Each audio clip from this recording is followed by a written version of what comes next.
ගුරුත්වාකර්ෂණ ශාස්ත්‍ර පාඩමේදී කතා කරන්න ඕන එක මිනිස්සෙක් ඉන්නවා. මේ අපි අරගෙදි කතා කරා වගේ මොකද්ද? චුම්බක පාඩමේදී කතා කරා වගේ ගුරුත්වාකර්ෂණ ශාස්ත්‍ර පාඩමේදී කතා කරන්න ඉන්න එකම මිනිසයා මස්ක්. Elon Musk. ඒ මිනිසයා තමයි අවුරුදු 40 ගානකදී ලෝකේ ධනවත්ම මිනිසයා වෙච්ච එකම මිනිසා. අවුරුදු 40 ගානකදී. කවුරුවත් ඔක්කොම අවුරුදු 60 පැනලා වගේ තමයි වෙලා තියෙන්නේ. 50 ගණන් අන්තිම 60 ගණන්. ඒතර වැඩකුත් නැහැ සල්ලි දීලා. හරි? කොහොම මැරෙන එකනේ. එතකොට මේ ඒ මනුස්සයා තමයි තරුණම වයසකදී ආවේ. ඒ මනුස්සයා කිසිම තැනකින් පටන් ගත්ත මනුස්සයෙක් නෙමෙයි. අම්මයි තාත්තටයි සාමාන්‍යයෙන් සල්ලි දීලා තියෙනවා. අවුරුදු 10 දී අම්මයි තාත්තයි ඩිවෝස් වෙනවා. පොරට හුලම්. හරිද? එතනින් පස්සේ කෙලවෙච්ච පාර ඉන්ජිනියරින් ෆිසික්ස් ඩිග්‍රියක් හදාරන්න කොහොම හරි මාන්සිලා ගිහිල්ලා තියෙනවා. එතනින් පස්සේ ජොබ් එකකුත් නැහැ. ජොබ් වලට ගන්නෙත් නැහැ. ඔහොම මේ ඩිග්‍රිය කලින් කම්ප්ලීට් කරලත් නැහැ. ඔහොම වැලේ වැල නැති වෙලා ගිහින් තියෙනවා. හරිද? ඒ මනුස්සයා තමයි ලෝකේ හිටපු කියන්නේ දැන් ලෝකේ ඉන්න අඩුම වයසකින් ආපු ෆස්ට් ජෙනරේෂන් බෝසත් එක් කියන්නේ කවුද? අම්මලා තාත්තලාට සල්ලි නැතුව මනුස්සයා තමයි මහන්සි වෙලා ඉන්නේ. ඒ මනුස්සයා කරපු ඒවා අසාර්ථක වෙච්ච විදිහ ඔයාලා නිකන් හොයලා බැලුවොත් එහෙම ඒ මනුස්සයා මුලින් හදනවා දැන් ලෝකේ කම්පියුටර් කියන එක පටන් ගනිද්දි ඒ මනුස්සයා මුලින්ම හදනවා කම්පියුටර් ගැන දැනුවත් කිරීමට පත්තර වලට අර මේවට ලිපි ලියන කම්පැනියක්. يعني කම්පියුටර් සම්බන්ධව දැනුම සමාජගත කිරීමට. ඒක නැගලා ගිහිල්ලා ඒක කඩාගෙන වැටෙනවා අන්තිමේදී. ඊට පස්සේ මිනිස්සු හදනවා PayPal එක. PayPal එක නැගලා යනවා. දැන් ඔයාලා හිතන්නේ PayPal එක නැගලා යනවා කියලා. PayPal කියලා ඔන්ලයින් ගෙවන මොකද දන්නවනේ PayPal කියලා එකක් තියෙනවා කියලා ඔන්ලයින් බැංකින් සිස්ටම් එක. හදලා ඒක නැගලම ගියපු ඒක මුලින්ම එයා ඉන්නකොට ඒක ලෝකෙ ඉන්න අසාර්ථක කම්පැනි 20 ලිස්ට් වෙනවා. ඊට පස්සේ මිනිහගේ පොඩි කාලේ ඉඳන් ටාගට් එක දීලා තියෙන අඟහරු වල ජනාවාස පිටවට. දැන් අපේ ටාගට් තියෙන්නේ මොනවද බයික් එකක් ගන්න. හරි හොඳ බයික් එකක් අරගෙන ගෑල් ළමයි පිටිපස්සේ තියාගෙන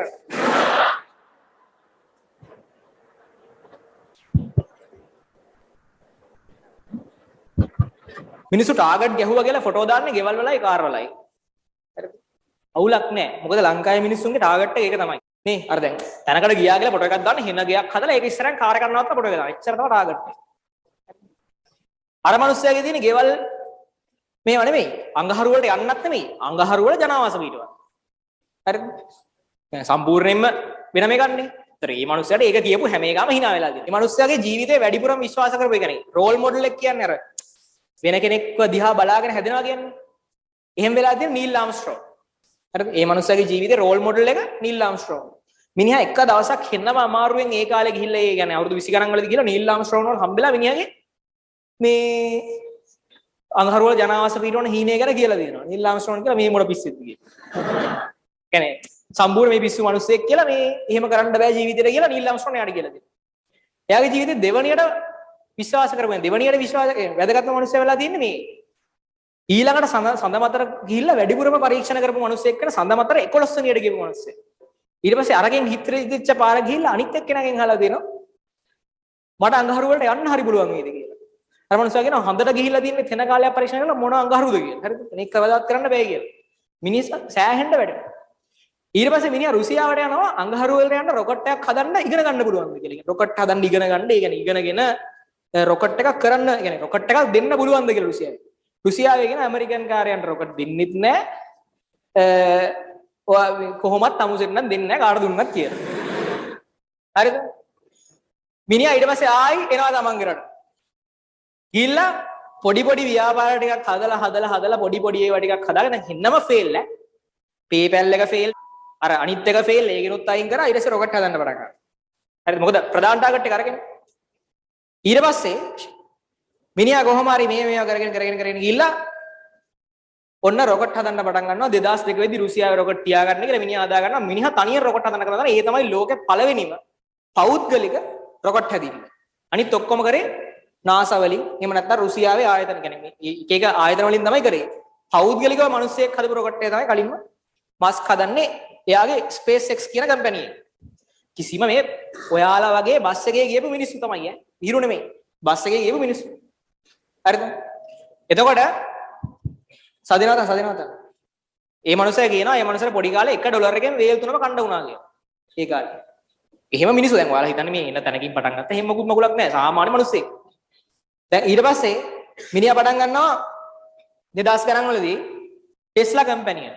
කාර් හදන්න ඉලෙක්ට්‍රික් කාර් හදන්න යනවා කියලා මිනිහා දැනගත්ත ගමන් කියන්නේ මිනිහා එහෙම එකක් ප්‍රොඩක්ෂන් එක පටන් ගන්නවා කියලා දැනගත්ත ගමන්ම වෙන කට්ටිය ඇවිල්ලා කියනවා ඉලෙක්ට්‍රික් කාර් කියන්නේ හිමින් යන අරද සාමාන්‍ය ඉලෙක්ට්‍රික් කාර් කියන්නේ නිකන් හින බබා ටයිප් වාහන නේ කියන්නේ පොඩ්ඩක් charge කරාම පොඩ්ඩක් ටික ගොඩක් charge කරාම පොඩ්ඩක් යනවා හිමින් යනවා ඔහොම ගන්න මිනිහා ඕක වෙනස් කරලා තියෙන හොඳම සුපර් කාර්ස් වලටත් අභියෝග කරන්න පුළුවන් විදිහට ටෙස්ලා මොඩල් F කියන එක හදලා මොඩල් F කියන එක හදලා මිනිහා හෙන්නම ටෝක් දීලා අරවා මේවා ඔක්කොම ප්‍රසිද්ධ කරලා විකුණනවා පට්ටම ෆේල් කාර් එක හරිද කියන්නේ අඩියක් යනකොට නවතිනවා හරිද සෑහෙන්න විකුණනවා මොඩල් F සම්පූර්ණයෙන්ම ෆේල් හෙන්නම පාඩුවක් වෙනවා මිනිහට මොඩල් F එකෙන් පස්සේ කියන ඔක්කොම කාර් ටික ආයි ගෙන්න ගන්න වෙනවා නැවත ගෙවන්න වෙනවා මිනිස්සුන්ගේ සල්ලි මාර පාඩුවක් වෙනවා මිනිහට මාරම අසාර්ථක ටෙස්ලා කම්පැනිය බල්ලරම යනවා ඊට පස්සේ මේ මිනිස්සු හදාගත්ත රොකට් කම්පැනියෙන් අමාරුවෙන් මේ මිනිස්සු අනිත් සියලුම ව්‍යාපාර වලින් දාගත්ත රොකට් එක ආයි රොකට් එකක් යවනවා රොකට් එක බලන් ඉඳිද්දි උඩ ගිහලා බිම වැටෙනවා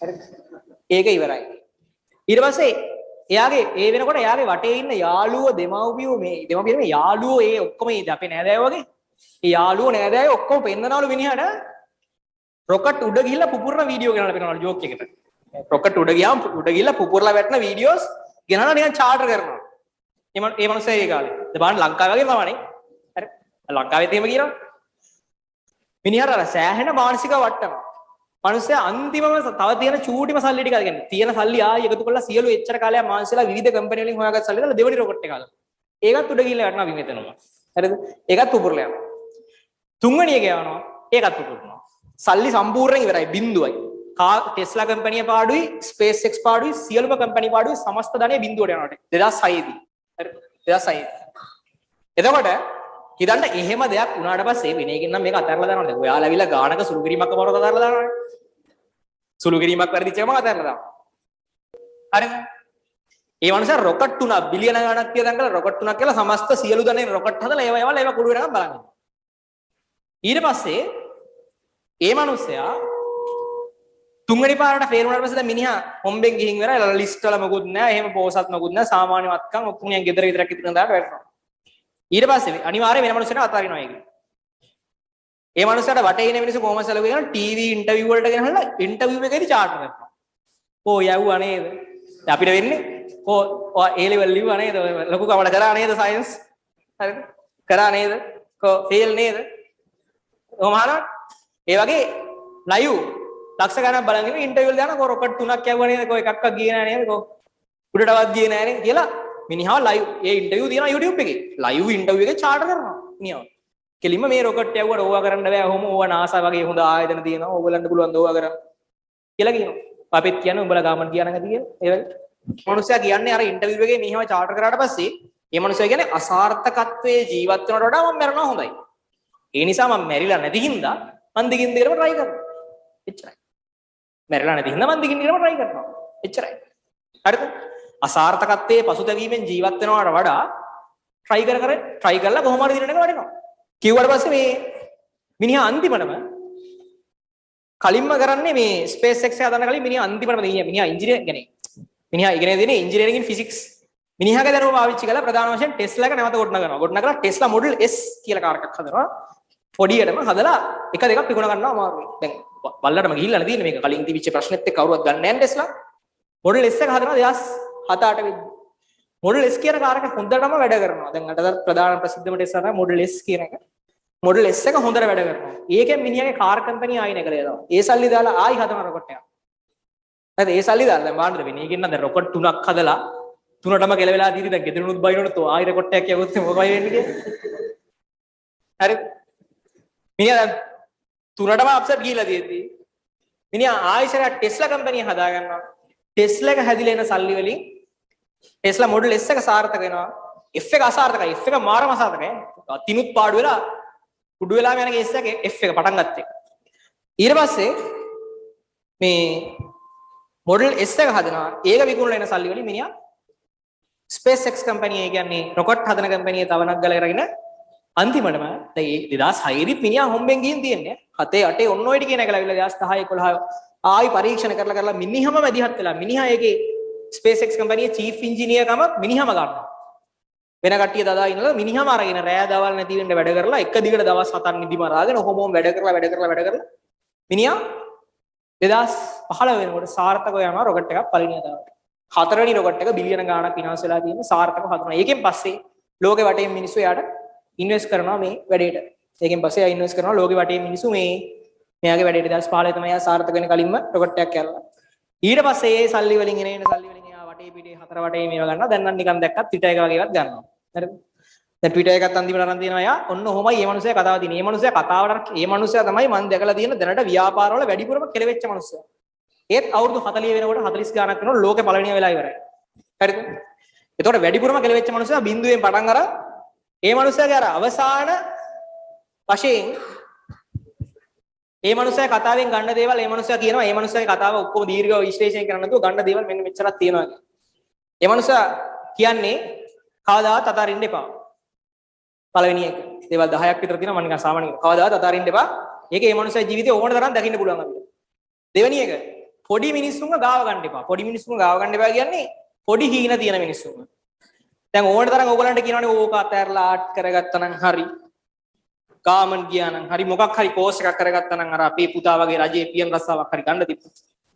කොහොම කියන ඉන්නවනේ. රජයේ රස්සාවකට යන දැන් මටත් කියලා දෙනවා. හරිද මටත් කියලා දෙනවා ඕක අතෑරලා රජයේ රස්සාවක් කරගත්තා නම් හොඳයි. හරිද? පටන් ගන්නකොට මටත් කියලා දෙනවා සෑහෙන. එතකොට මේ ඒ වගේ පොඩි හීන තියෙන පොඩි පරාසයක දකින්න මිනිස්සුන්ව ලං කරගන්න එපා කියලා කියනවා. පොඩි පරාසයක් දකින්න මිනිස්සුන්ව ලං කරගන්න එපා කියලා කියනවා. මේ මිනිස්සුගේ කතාව විශ්වාස කරන්න ගියොත් අපිට අපි ගැන අවිශ්වාසය ඇති වෙනවා. අපි ටික ටික ඩවුන් වෙනවා. අපි ගැන අවිශ්වාසයක් ඇති වෙනවා ටික ටික. හරිද? ඊට පස්සේ මේ මනුස්සයා කියනවා මොකක් හරි වැඩක් පටන් ගත්තාම නිවාඩු ගන්න නැතුව නිවාඩු ගැන හිතන්න නැතුව එක දිගට වැඩ කරන්න කියලා. මේ මනුස්සයා අර කෙලවෙලා ඉන්න කාලේ මේ මනුස්සයා එක කම්පියුටරයක් විතරක් තියාගෙන ඉගෙන. මේ මනුස්සයා PayPal එකෙන් පටන් ගන්න කාලේ PayPal එකේ يعني ඒක රන් වෙන්න උදේ ඉඳන් හවස වෙනකන් කම්පියුටරේ ඔන්න ගියේ තියනවලු. ඒක අප්ඩේට් කරලා ඒ බෑක් එන්ඩ් එකේ කියන්නේ තමන් කරන වැඩ ටික කරගන්න රැය ඉඳන් එළි වෙනකන් හැරගෙන ඉන්නවලු. ඒ විදිහට එක දිගට මාස ගණන් ඇහැරලා කට්ට කාගෙන එක පුටුවක් පුට්ට වෙලා වැඩ කරලා දිනවා කියලා තමයි මනුස්සයා කියන්නේ. වැඩකට ටාගට් එකකට පටන් ගත්තට පස්සේ ඒක ඉවර වෙනකන් එක දිගට කාගෙන යන්න ඕනේ. තමන්ගේ ටාගට් එක ගහනකම්. එක දිගට කාගෙන යන්න ඕනේ. වැඩේ අතාරින්න එපා කියනවා. එක දිගට කාගෙන යන්න කියලා කියනවා. පොඩි මිනිස්සු කියන කතන්දර විශ්වාස කරන්න එපා කියලා කියනවා. ඊට පස්සේ කියනවා අර ඒ වෙලාවේ ප්‍රශ්න ඒ කියන්නේ දැන් මොකක් හරි ප්‍රශ්න වලට හිර වෙන්න එපා කියලා. ඒ කියන්නේ දීර්ඝකාලීනව ප්‍රශ්න වලට හිර වෙන්න එපා. ලංකාවේ මිනිස්සුන්ට වෙලා තියෙන ප්‍රධානම දේ ඒකයි. ලංකාවේ මිනිස්සුන්ට කැම ටික හොයාගන්න සාමාන්‍ය රස්සාවක් කරන්න මොකක් හරි දෙයකට එදිනෙදා ප්‍රශ්න වලට ලංකාවේ මිනිස්සු හිර වෙනවා. එතකොට ගන්න පඩිය එහෙම්ම මේ ප්‍රශ්න ටිකට වාහනේ මේ මොකද්ද ලීසින් එක ගෙවන්න කැම ටික ගන්න මේ වැඩ ටිකට අර වැඩ ටිකට කියලා එදිනෙදා සල්ලි ටික එදිනෙදා ඉවර වෙනවා. ඊළඟ මාසේ අනිවාර්යෙන් වැඩ කරන්න ඕනේ ඒ එදිනෙදා සල්ලි ටික හොයන්න. ඒතකොට ටාගට් ගහන්න වෙන්නේ. ප්‍රශ්න වලට හිර වෙන්න එපා කියලා කියනවා ඊළඟට. ඒ කියන්නේ ප්‍රශ්න වලට දීර්ඝකාලීනව හිර වෙන්න එපා. ඒ වෙලාව වෙන ප්‍රශ්න තමන් ඒ කියන්නේ දැන් තමන්ට මේ ටාගට් එකට යනකොට එන ප්‍රශ්නයක් නම් ඒක ඒ වෙලාවේ විසඳගෙන එමිඩෙමිඩි ඉස්සරහට යන්න කියලා කියනවා. ඔය කියන්නේ සාමාන්‍යයෙන් පොඩිම මට්ටමක ඉඳන් අම්මයි තාත්තයිත් නැතුව අම්මයි තාත්තයි ඩිවෝස් වෙලා මිනිහට කරගන්න දෙයක් නැතුව ලෝකේ පළවෙනියා වෙනකන් ආපු මිනිස්සෙක්ගේ කතාව. ඒක ඔයාලත් හරියට තමන් ගැන විශ්වාස කරනද? මේ මිනිස්සයාට තිබ්බේ මේ මිනිස්සයා විශ්වාස කරේ. මේ මිනිස්සයා කතන්දරෙන් ගන්න දේවල් ගොඩක් තියෙනවා. හේතුව මේ මිනිස්සයා ෆස්ට් ජෙනරේෂන්. ඒ කියන්නේ වෙන කාගෙන්වත් උදව්වකින් ආපු මිනිස්සෙක් නෙමෙයි. සහ අඩුම වයසකින් ලෝකේ පළවෙනියට ආපු මිනිස්සෙක්. හරිද? මිනිසුන්ගේ කතා වලින් ජීවිතේට ගන්න දේවල් තියෙනවා. ඒ නිසා ගන්න ඕනේ වරගෙන තමන්ගේ වැදගත්ම දේ මට කියන්න තියෙන වැදගත්ම දේ. ඔයාලා මොකක් හරි වැඩක් කරද්දී නම් පළවෙනියම ධනාත්මකව හිතන්න ඕනේ. හරිද? මේක කෙරෙන්නේ බෑ. ගොඩක් තියෙනවා. තව පිටු 60ක් විතර පාඩම් කරන්න තියෙනවා. ඍණාත්මක භාවයකට ගියපු ගමන් ඉවරයි වැඩේ. කරන්න බෑ මේ කාලෙන් කරන්න පුළුවන් වෙයිද? මේ ටික බලා ගන්න පුළුවන් වෙයිද? මේ ටික කරගන්න පුළුවන් වෙයිද? ඔයාලගේ හිතට ඍණාත්මක සිතුවිල්ලක් ආපු ගමන් කතන්දරේ ඉවරයි. එච්චරයි. ඍණාත්මක සිතුවිල්ලක් ආවම වැඩේ කරන්න බෑ. එහෙනම් එහෙම ආපු ගමන් ඔයාලා අනිත් පැත්තට තීරණය කරන්න ඕනේ. එහෙම බැයි නම් අපිට බැරි නම් කරන්න බෑ කාටවත්. අපි කොහොම හරි මේක කරන්න ඕනේ. හරිද? එතකොට දැන් ඔයාලා හිතනවා ඒතර A level වලදී විතරයිනේ මෙහෙම වෙන්නේ වෙන වැඩක් කරන්න කියම් නෑ. මොන වැඩේ කරන්න ගියත් ජීවිතේ චැලෙන්ජස් එනවා. බාධක එනවා. ඔය බාධක ටික පරද්දා ගන්න මේ මැනේජ්මන්ට් එක හරියට හදා ගන්න. මේ ජීවිතේ ප්‍රශ්න වලට මුහුණ දීලා ඉස්සරහට යන විදිය. A level වලින් හම්බෙන වටිනම දේ ඒ තුන නෙමෙයි. මතක තියාගන්න. ඒ ලෙවල් වලින් හම්බෙන මට නම් හම්බෙච්ච වටිනම දේ ඒ තුන නෙමෙයි. ඒ ප්‍රෙෂර් එක ඒ කාලය ඇතුලේ වැඩ කරන විදිය, එන ප්‍රශ්න, ඍණාත්මක ගැටලු වලට උත්තර දෙන විදිය, අපිවම එරෙහි වෙද්දි අපි කොට දා ගන්න විදිය ඔය ඔක්කොම ටික ඒ ලෙවල් වලදී ඉගෙන ගන්නවා. ඒ ටිකේ ප්‍රතිඵලයක් විදියට ඒ තුනකුත් එයි. අර ටිකත් නොදැනුවත්වම හම්බ වෙනවා ඒ චැලෙන්ජස් ටික ගන්න ස්කිල් එක. එතනින් පස්සේ යකෙක්ටවත් නවත්තන්න බෑ.